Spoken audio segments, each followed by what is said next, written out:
ఎన్నికల ముందే పవన్ కళ్యాణ్ గారు ఒక మాట అన్నారు, ప్రభుత్వ వ్యతిరేక ఓటు చీలడానికి వీలు లేదు, రాష్ట్రాన్ని పునర్నిర్మాణం చేయాలి, బేషరతుగా పొత్తుంటుందని చెప్పిన వ్యక్తి పవన్ కళ్యాణ్ గారు అని చెప్పి నేను మీకు తెలియజేస్తున్నా.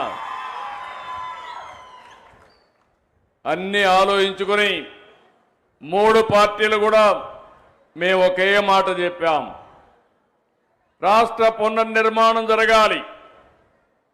మీరందరూ కూడా 5 సంవత్సరాలు చాలా ఇబ్బందులు పడ్డారు. నేను అడుగుతున్నా ఇక్కడే వాళ్ళని, 5 సంవత్సరాల్లో ఎప్పుడన్నా నవ్వారమ్మా మీరని అడుగుతున్నా. ఇంట్లో అయినా ఆనందంగా ఉన్నారా అని మిమ్మల్ని అడుగుతున్నా. రోడ్డు మీదకి వస్తే తిరిగి ఇంటికి పోతామని భరోసా మీకుందా అని అడుగుతున్నా. ఈ రోజు హామీ ఇస్తున్నా, నా ఆడబిడ్డల జోలికి ఎవడైనా వస్తే తాట తీస్తా. మీరు నిర్భయంగా ఉండొచ్చు. మీరు ఒకసారి గుర్తుపెట్టుకోవాలి, నాకు మీ మీద ఎక్కడా లేని అభిమానం ఇప్పుడు కాదు, 30 ఏళ్ళ నుంచి ఇదే పని చేస్తున్నా.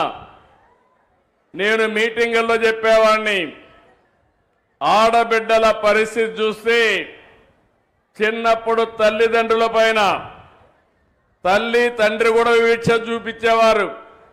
మగపిల్లలైతే చదివించేవాళ్ళు, ఆడపిల్లలైతే పెళ్లిళ్ళు చేసి అత్తవారింటికి పంపించేసేవారు. పెద్ద అయిన తర్వాత భర్త పెత్తనం, సినిమాకు పోవాలన్నా లేకుంటే సరదాగా ఒక షాపింగ్కి పోవాలన్నా పర్మిషన్ తీసుకొని వెళ్ళాలి. భర్తకు మాత్రం పర్మిషన్ లేదు, భార్యకు మాత్రం పర్మిషన్ కావాలి. ఆ తర్వాత మీరు ఆలోచిస్తే మీ కడుపులో పుట్టిన మీ బిడ్డలు పెద్ద అయిన తర్వాత నీకేంది తెలియదులే, నువ్వు వంటింట్లో ఉండు అని చెప్పేవారు. అప్పుడు నా ఆలోచనే డాక్రా సంఘాలు